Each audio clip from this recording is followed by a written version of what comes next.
बाद यह power propeller shaft और डिफरेंशियल से होते हुए पहियों तक पहुंचती है।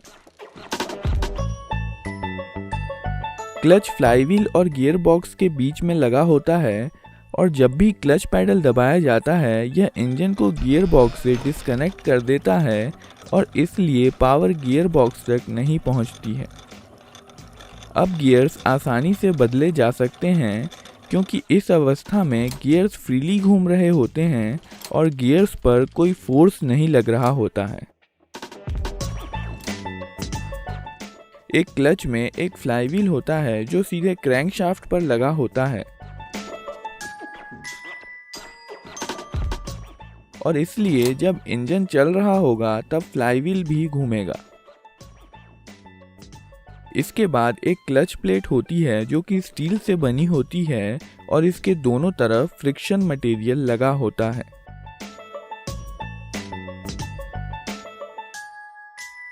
क्लच प्लेट एक स्प्लाइन शाफ्ट पर लगी होती है और यह शाफ्ट पर आगे पीछे मूव कर सकती है।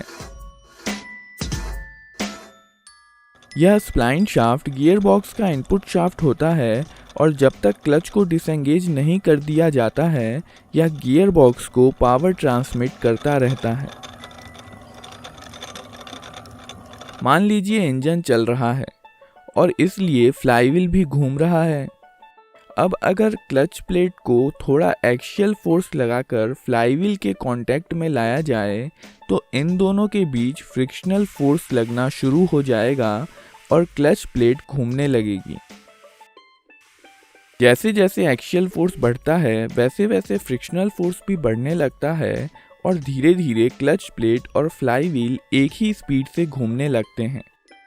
जब फ्लाईव्हील और क्लच प्लेट एक ही स्पीड से घूमने लगते हैं तब यह आपस में स्लिप नहीं करते और हम कह सकते हैं कि क्लच पूरी तरह से एंगेज्ड है। क्लच के एंगेजमेंट के लिए यह एक्सियल फोर्स प्रेशर प्लेट द्वारा लगाया जाता है। प्रेशर प्लेट को स्ट्रैप प्लेट की मदद से लचीले ढंग से क्लच कवर द्वारा सपोर्ट किया जाता है।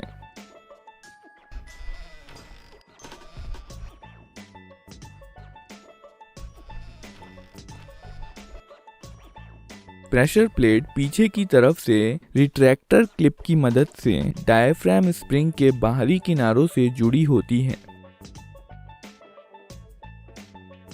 डायफ्राम स्प्रिंग एक डिस्क शेप का स्प्रिंग होता है जिसके बीच में एक छेद होता है और रेडियल डायरेक्शन में स्लॉट्स बने होते हैं।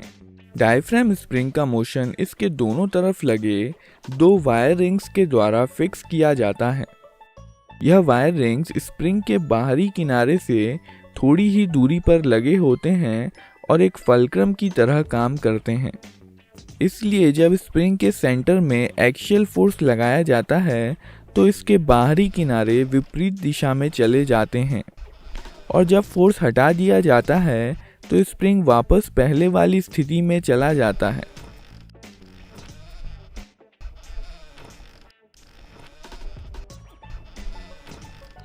यह दो वायर रिंग्स रिवेट के द्वारा अपनी पोजीशन पर फिक्स किए जाते हैं और बदले में यह रिवेट क्लच कवर पर फिक्स होते हैं। चूंकि प्रेशर प्लेट डायफ्राम स्प्रिंग से जुड़ी हुई है यह स्प्रिंग के बाहरी किनारे के साथ मूव करती है।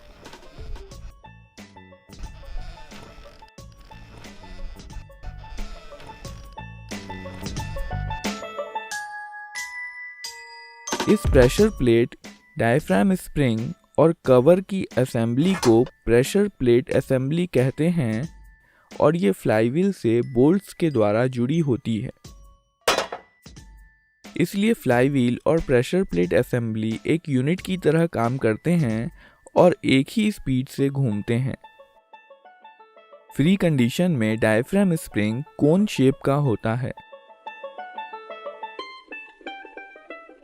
लेकिन जब कवर को फ्लाईव्हील से जोड़ा जाता है तब यह लगभग फ्लैट शेप में आ जाता है और यह प्रेशर प्लेट पर स्प्रिंग फोर्स लगाने लगता है। इसी फोर्स के कारण प्रेशर प्लेट क्लच प्लेट को फ्लाईव्हील पर दबा देती है। और क्लच प्लेट पर दोनों तरफ से दबाव के कारण इस पर दोनों तरफ से फ्रिक्शनल फोर्स लगता है और यह घूमती है।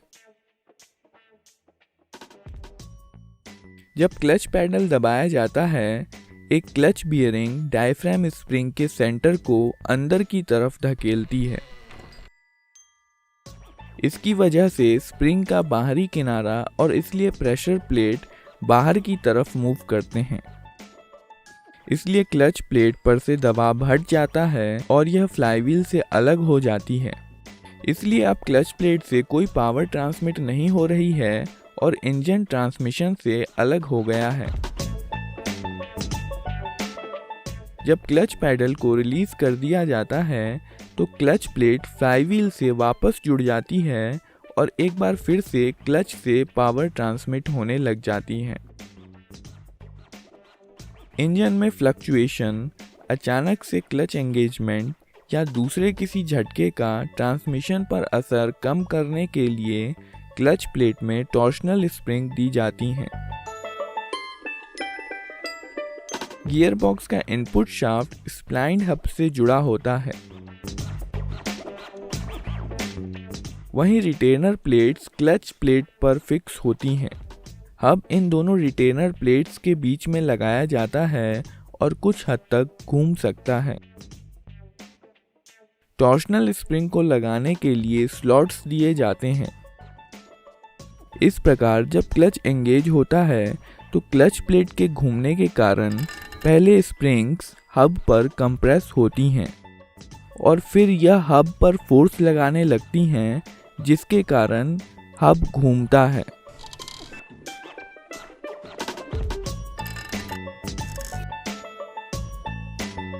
और इस प्रकार पावर स्मूथली गियर बॉक्स को ट्रांसफर हो जाती है।